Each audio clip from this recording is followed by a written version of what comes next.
ஹைதராபாத்தில் வீட்டில் பூனை வளர்க்க தாயும் பாட்டியும் அனுமதிக்காததால் பெண் மருத்துவர் தற்கொலை செய்து கொண்டார். ஹைதராபாத்தைச் சேர்ந்த மருத்துவர் பிரின்சி அண்மையில் பூனை ஒன்றை வீட்டுக்கு எடுத்து வந்தார்.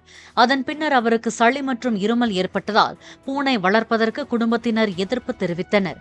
இதனால் மனமுடைந்த பிரின்சி வீட்டில் யாரும் இல்லாத நேரத்தில் தூக்கிட்டு தற்கொலை செய்து கொண்டார்.